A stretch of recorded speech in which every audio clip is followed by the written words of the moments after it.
Hello and welcome to this episode of BYOB. Hello. Bring your own books, booze, boys. We have a boy. Yay! We have the trifecta today. This is awesome.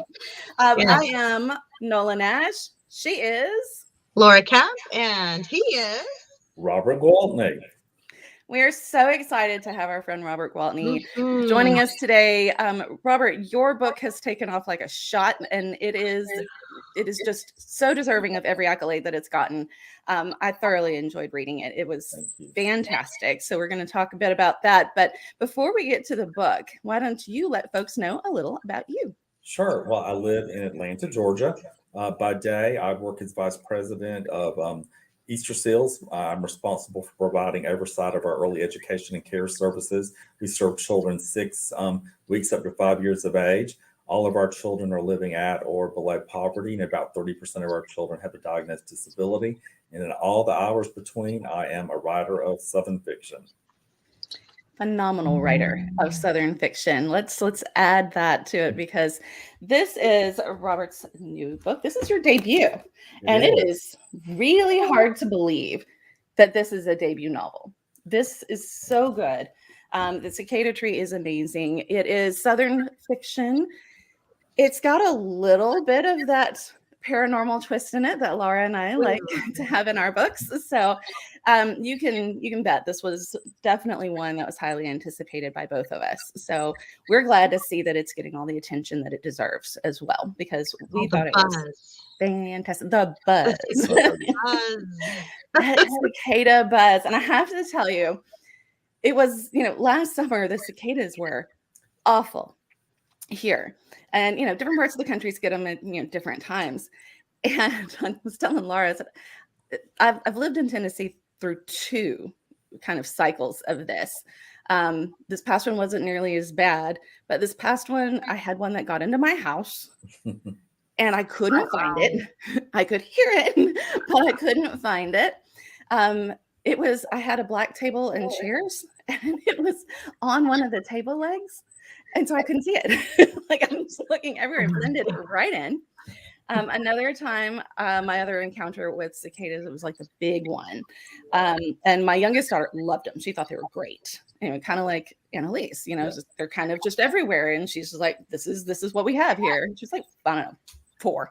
Loved it. Until we were driving down the interstate and I had the windows open because the AC had gone out in my car. And one flew through the front window, bounced off of my ear and into the back seat with her. And she's shrieking. We're going like 70 miles an hour. And it's you should write your own book about that freaking cicada in the car. So, cicada encounters. That was my close encounters of the cicada kind. I don't have any. Are they in the Northlands? Do they live up here? Well, I think it's possible. I don't know how prevalent they are. I mean, I know that, of course, here in the South, I mean, we have them every summer, but then you've got your 7, your 13, year broods that have. Ours are 17 years, I think. And 17, there's 17. I don't ever see them. Right? Yeah, maybe different broods have like a different letter. It's like brood X and brood whatever. Yeah. So keep track of them all, but then they'll come out in different places at different times. I mean, we had the big one in Tennessee, but then I lived in Alabama, several years before, like late 90s. And there was one then. And I was like, oh my God, I cannot get away from these freaking bugs. So it added to the kind of creepy factor for me reading your book because of my personal experiences with cicadas. And I love that the cicadas, even though it's the cicada tree, it's kind of the metaphor in the background of the book. And so please, folks, do not think this is a creepy book about bugs. It is not a creepy book about bugs. It is a creepy book about people. And I love the metaphor of the cicadas. And how did that one come to you? The Cicada Tree itself, I think, was inspired by a summer when I was a boy. I might have been maybe about the age that the protagonist, Annalise, knew on. We were covered up in Southwest Georgia in my hometown of Cairo with cicadas. They were everywhere. And I was fascinated. I would pull the shells off. I would put them on me. I put them in my hair. just like the characters do in the book. So I think that's really, I knew that I wanted to incorporate cicadas early on when I was going to tell the story. And I wanted them, to have their own mythology. When I wrote the Cicada Tree, I really sort of thought of them that, it's nymphs beneath the ground. And for years and years, they're just listening to everything that's going above. And they're just eating people's secrets. And they're waiting for that right moment where they can come up through the earth and set wrongs right and sing out all the things they know. I love that. I love the listening It's ears. very mystical. Yes, very much so. I Very mean, much so. There are some great characters in this book as well. You've got some fantastic, just interesting, flawed. I mean, I love flawed characters. And I love watching those flaws actually be some things that not only propel the story forward, but also sometimes come in handy. Some of these things, it ends up being something that ultimately serves them well. And it's kind of that accepting of our flaws, accepting the flaws in others. There's some loss, there's some tragedy, and there are definitely some moments of redemption in the book. And I love how you've woven all of those things through a child's eyes. So Annalise Newell is our main character, and she's 11. She's correct? 11, right? She's 11. And these characters that you've written, are they based on anybody you know? I mean, I know that's like a standard writer's question. Everybody's going to ask the writer, do you base characters on people you know? But these seemed to be so, you knew them so intimately well. I mean, they're so complex and they're just so layered that it's they seem familiar to you as you're reading. Like, to a reader, it's like we knew people like this, especially in the South. And Laura, I don't know, you can speak to that or not, but I knew people like these characters. I imagine. And it was just, they were so familiar, so it felt like I knew them myself. So I was wondering if perhaps these were kind of an amalgamation of people that you've known over the years. I think that they are an amalgam really of people that I've known. Like for one of the characters that that I liked as a human being but found despicable was Minnie Jean Carter, who was the church organist. And she really, I've known a lot of Southern ladies like a lot of church ladies like Minnie Jean, and she is certainly hard to like. But there's no one person that I've based characters on. And really too, as a writer, I've taken a look at, they're an amalgam, but also I think it's hard as a writer not to throw bits and pieces of yourselves through all of your characters. Really. Yeah, absolutely. So I think that those things that I see as redemptive in myself, I put in people, and then those parts of myself that I think might be unflattering that I could work on. I've magnified those things and I've put them into other characters as well. I think that's something that readers don't necessarily, that they don't know, but because they don't know us as intimately as we know ourselves. But very often that is something that happens, I think sometimes almost unconsciously with authors sometimes too. I know I've talked to people who have read my books and know me well and are going, that's you. Like, oh, I guess it is. Does that happen to you, Laura? Yeah. I mean, in my books, first person, I've made no qualms about that. The protagonist is based on myself as a 25-year-old. And I think I worked through a lot of stuff through the course of the 3 books that I wrote about her internally, my own stuff, my own flaws, my own, and progressively in each book, I think she gets a little stronger. And I hope that I have too. So yeah, I think it's therapeutic. All sorts of things are going on with us as writers as we're developing these characters. And to say that there's not a part of us in every character that we create, I think is, I don't know if that's true, if that can be true to write a well-developed character. I mean, you certainly have to spend a lot of time with them, and you have to really feel as if you know them 3-dimensionally. I think that people that don't know you try to make assumptions about who you might be as a person, and then those people that do know you try to find you in themselves in your writing. Absolutely. And it's interesting to me when you've written something and, when a book comes out, it's been years since that manuscript was first written and you first sit down, people lose sight of that. The general reading public sometimes loses sight of about how long ago in that writer's past that book was actually being conceived of and written. And it's interesting for me to look back at manuscripts, at stories, at characters, and think about how my life has changed, how I have changed, what I've gone through, and how I might write that character differently if I were to do it now, and how much of that present moment is actually responsible for that character's development and the qualities that I've given them. And then kind of looking at other things that I've written and watching my own progression through characters and through storylines. And it's kind of an interesting time capsule, I mean, it really is. Because you're one person when you begin to write a project that's as lengthy as a novel, and you're quite a different person at the other end of it. I think you do change quite a bit. When I go back and I read the beginnings of the Cicada Tree, there's an innocence that unravels throughout the book, and I go back and I think, oh my gosh, some of those moments are so sweetly done, and I think, have I become so jaded that will I ever be able to recreate that innocence again? In a book, I don't know. We'll see. But I do marvel at how the novel starts, and there's a sweetness in parts, between Annalise and her dear friend Edame, and of course, the book progressively gets darker, which is a thing I love. I love those dark places in literature. But I love too the way that it loops back to the sweet moment between the two of them again. It's a darker sweet moment, and it's a different. Everything has changed for them, but I do love that book ending. I love bookends. I do love where you can sense. I think that it's certainly an easier device to show the progression of a protagonist, at the beginning and the end. And I do love book endings. I do love echoes in a chapter too. I think that everything needs to mean something, and everything needs to build on the next thing that's going to happen. Absolutely. I think if you do that, one of the reasons that I think it's difficult for me when someone says, "Would you like to read something?"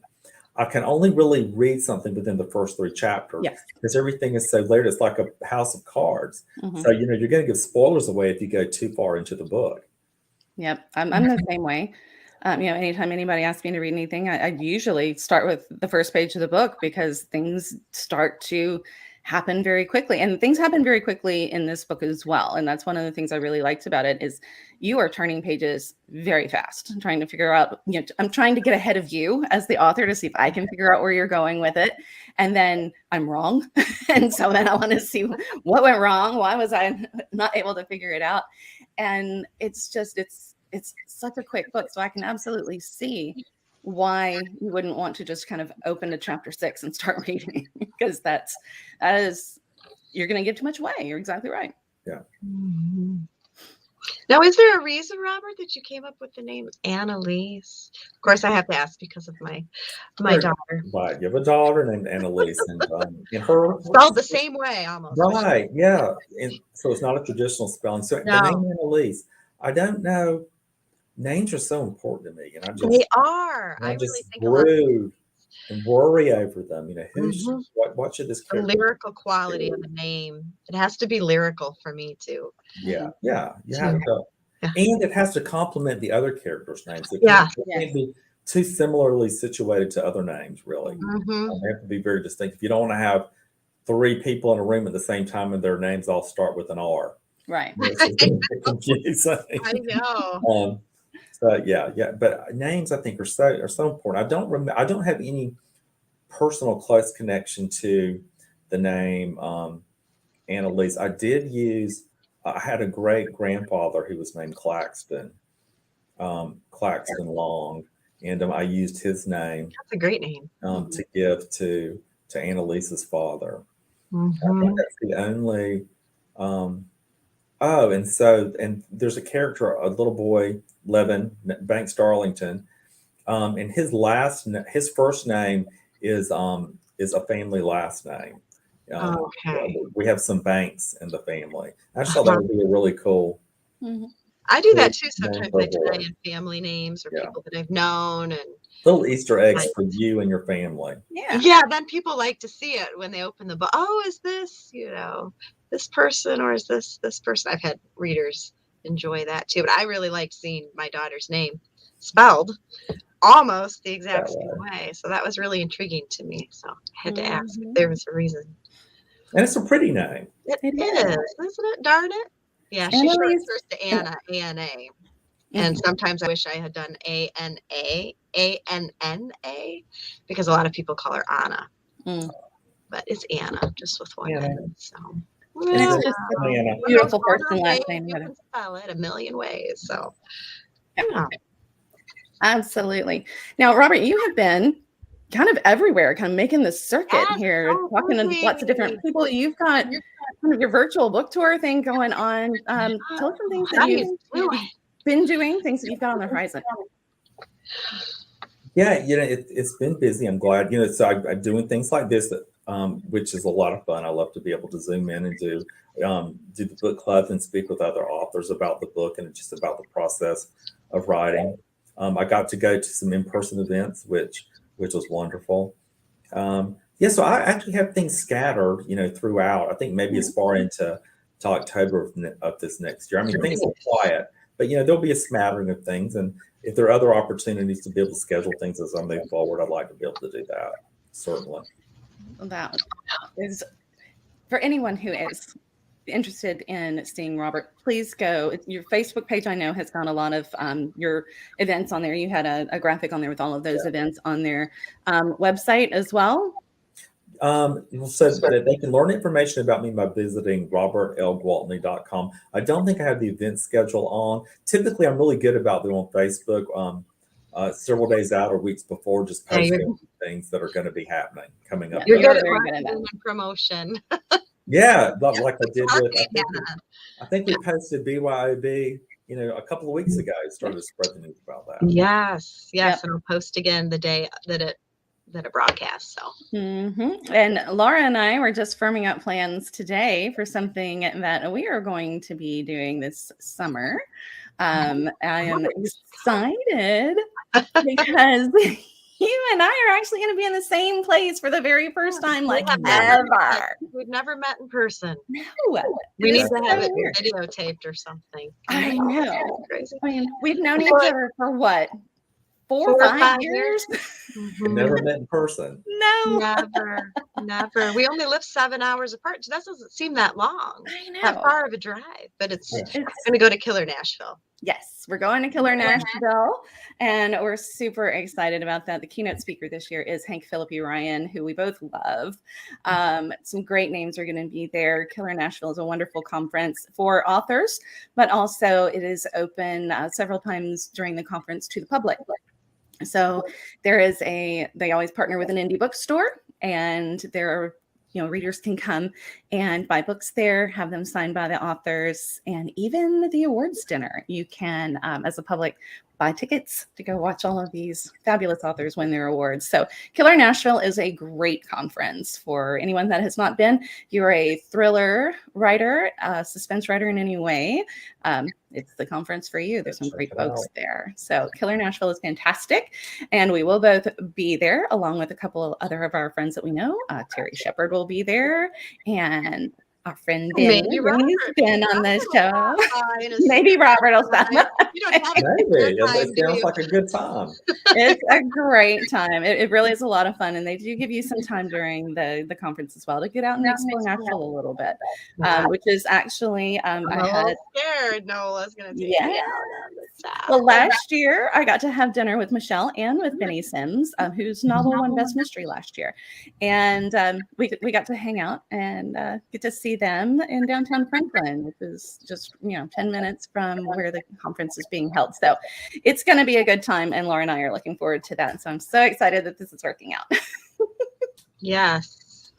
Well, Yes. And we were like, what do we sign up for? Which workshops do we want to do? All these good things. How that is. It's always the fun part of the conference. Like, I can do it by myself. It's okay, but I don't want to. No. And I've got some special things I have not announced yet and will not announce just yet that I'm working on for Killer Nashville as well. So it'll be fun. And Laura knows about it, but we're keeping it under our hats for a little while. We will reveal all at some point. But for now, so that was kind of our book news. Let's put the graphic up after we talk. Because this is how we do it. Well, scared me for a moment. Breaking news. Oh my goodness. What happened?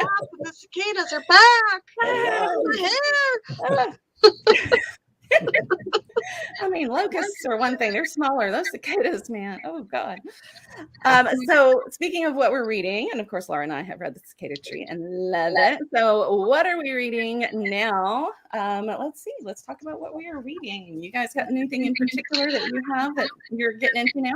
Yeah. So I'm reading Kimberly Brock's The Lost Book of Eleanor Dare, which is really good. Ooh, I've heard a lot about that. Oh, yeah. It's just a lovely work. And I'm a fan of Kimberly's writing. I loved her debut novel, The River Witch. So I love this new book. I think it's going to do really well. So if you're looking for a great book to read, The Lost Book of Eleanor Dare. Wow. Laura, And I feel kind of bad because I've been editing. Well, my third book is coming out May 24th.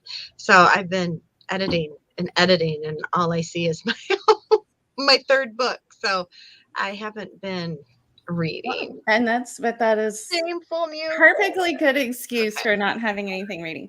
And I've kind of been doing some of the same thing, but I have also been reading Karen White's newest book, The Shop on Royal Street. Is a continuation of her other series. Not really, I mean, it's some of the same characters, but it's like a break in the series and kind of a detour, I guess. The Shop on Royal Street, of course, takes place in New Orleans. And the main character's name is Nola. It's not me, but there you go. I feel connected to this character by name. So it's a great book as well. Nola comes into town. She buys a fixer-upper, and she's determined to get this particular house back on its feet. And most people are like, this is probably more than you can handle. The DIY part, not so much more than she can handle. The ghosts, however. Ooh, we always like our ghosts. So it, of course, has got ghosts in New Orleans and all of the good things that make me happy. So I'm really excited about The Shop on Royal Street by Karen White. So a couple of books there for you to add to your to-be-read list. Chip away at those. This one is very, very, it's lighthearted and it's funny. I mean, it's a light ghost mystery kind of thing. I mean, it's not quite a cozy, but it's definitely a bit more on the lighter side. So even though they're ghosts, it's a fun ride. Yeah, I love her writing. Oh, she's great. She's absolutely wonderful. And so I believe I'm going to have the chance to interview her too for Dead Folks Tales here coming up. So that'll be fun for the other podcast to get to talk to Karen White. So we're working on scheduling that one as well. So Robert, best place to find you is Facebook, I would imagine. Yeah, you can. I have a Facebook account, Instagram account, and I think you can link to those accounts if you're having trouble finding me by visiting robertlgwaltney.com.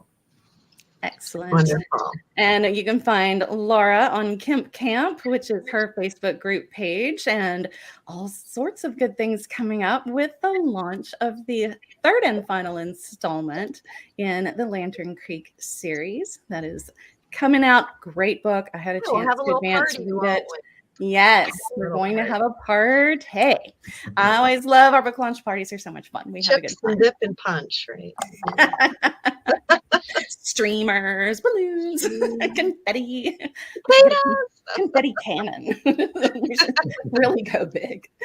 So we've got some fun stuff coming up for Laura, and I've got some things coming up towards the end of the summer. It's going to be a lot of fun. And so closer to August, we will be getting some more news on my site as well. But if you want to see what's going on in my world, Nola's Second Line is the Facebook group to be on. And all the announcements and things like that come from there. So jump on over to those groups. Go follow Robert. You will not regret it. And make sure that you pick up your copy of The Cicada Tree. Robert Gwaltney, it has indeed been a joy. Absolutely. It has been. So glad to have you. With you. Great. Have a great day. Thank you for having me on. Oh, you're welcome. You're welcome anytime. Come on back. We enjoy the heck out of you. You know, I love ya. Thank you. All right. Thanks for joining us on BYOB. This has been a copywritten podcast of Authors on the Year Global Radio Network.